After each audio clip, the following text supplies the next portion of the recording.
বিসমিল্লাহির রহমানির রহিম। আসসালামু আলাইকুম ওয়া রাহমাতুল্লাহ।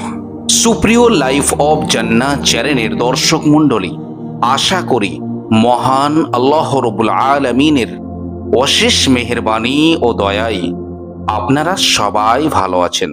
সুপ্রিয় দর্শক, আজকের ভিডিওতে আমরা দোয়া বা মোনাজাত করার সঠিক নিয়ম সম্পর্কে জানব।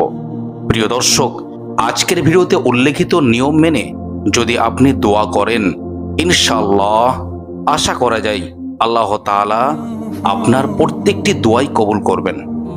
প্রিয় দর্শক মণ্ডলী, ভিডিওটি অত্যন্ত গুরুত্বপূর্ণ, তাই ভিডিওটি শেষ পর্যন্ত দেখার অনুরোধ করছি। তাহলে চলুন আমরা মূল ভিডিওতে ফিরে যাই। প্রিয় দর্শক, সর্বপ্রথমে আমরা জানব কাদের দোয়া বেশি কবুল হয়।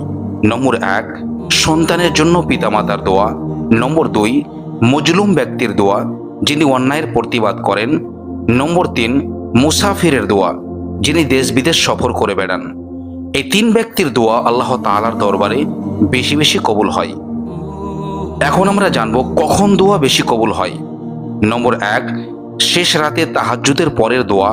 নম্বর 2, আজান ও ইকামতের মধ্যবর্তী সময়ের দোয়া।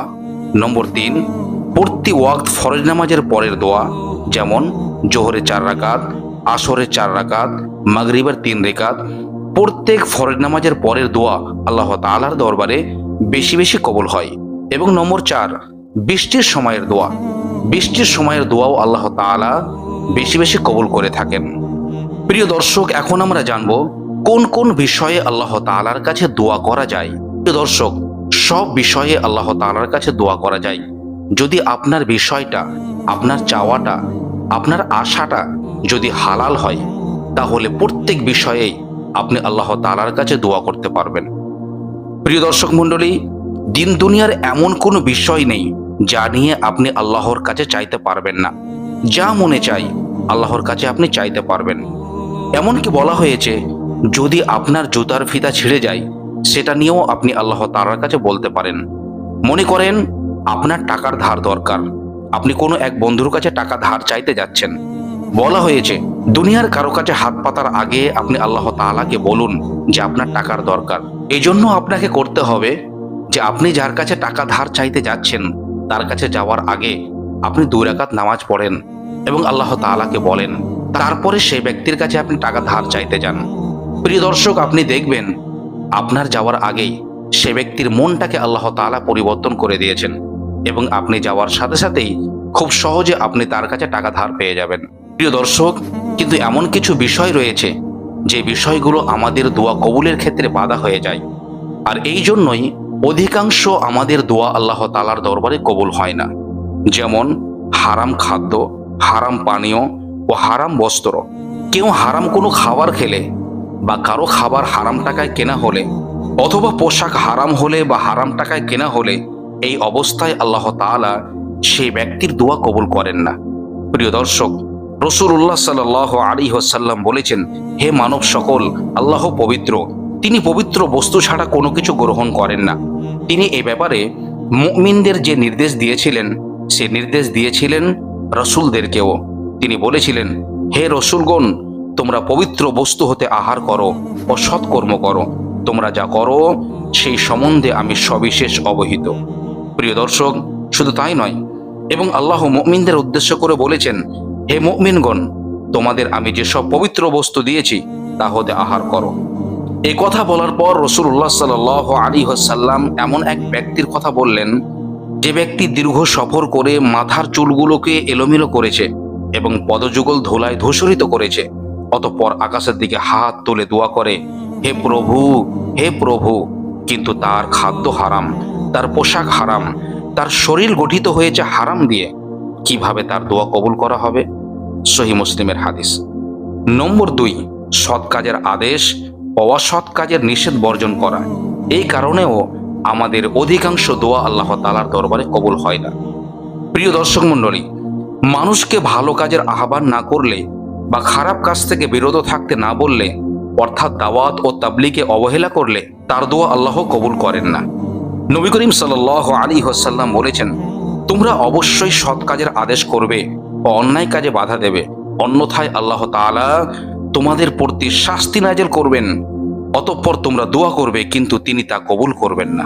নাউযুবিল্লাহ। তিরমিজি শরীফের হাদিস। নম্বর 3, দোয়া কবুলে তাড়াহুড়ো করা। এই দোয়া কবুলে তাড়াহুড়ো করার জন্যও আমাদের অধিকাংশ দোয়া আল্লাহ তাআলার দরবারে কবুল হয় না। অনেককে দেখা যায় কিছুদিন দোয়া করার পরে আল্লাহর বিশেষ কোনো হেকমত অনুযায়ী দোয়া কবুল হতে দেরি হলে তাড়াহুড়ো করে বা হতাশ হয়ে পড়ে, অভিযোগ করা শুরু করে দেয়, কই এত দোয়া করলাম, আল্লাহ দোয়া কবুল করলেন না, আল্লাহ মনে হয় আমাদের কথা শুনেন না। নাউযুবিল্লাহ। এইসব কথা বলার শাস্তি স্বরূপ সত্যি আল্লাহ তাআলা তার দোয়া কবুল করেন না। এই জন্যই ধৈর্য ধরে দোয়া করে যেতে হবে। মনে রাখতে হবে জাকারিয়া আলাইহিস সালাতু সালাম অনেক অনেক বছর ধরে দোয়া করার পরে তার দোয়া কবুল হয়েছিল। তিনি পুত্র সন্তান পেয়েছিলেন একেবারে বৃদ্ধ বয়সে। তিনি ছিলেন আল্লাহর নবী, আর আমরা নিশ্চয় তার থেকে উত্তম না। নাউযুবিল্লাহ। প্রিয় দর্শক, এই জন্যই অবস্থা যাই হোক ধৈর্য ধরতে হবে ও আল্লাহর কাছে আশা রেখে দোয়া করে যেতে হবে মৃত্যুর আগ পর্যন্ত। রাসূলুল্লাহ সাল্লাল্লাহু আলাইহি ওয়াসাল্লাম বলেছেন, বান্দার দোয়া সর্বদা কবুল করা হয় যদি সে দোয়াতে পাপ অথবা আত্মীয়তার সম্পর্কের ছিন্নর কথা না বলে এবং তাড়াহুড়ো না করে। রাসূল করিম সাল্লাল্লাহু আলাইহি ওয়াসাল্লামকে জিজ্ঞেস করা হলো, হে আল্লাহর রাসূল, তাড়াহুড়ো বলতে কি বোঝায়?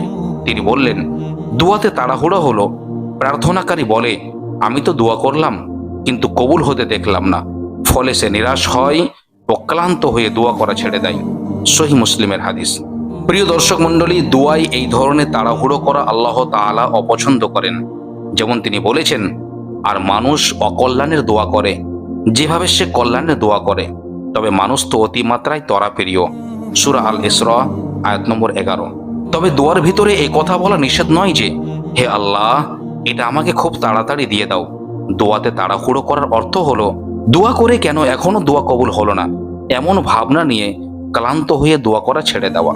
প্রিয় দর্শক মণ্ডলী, এখন চলুন আমরা জানবো কিভাবে দোয়া করতে হয়। প্রিয় দর্শক মণ্ডলী, দোয়া করার আগে সর্বপ্রথমে আমাদের মনকে ঠিক করে নিতে হবে।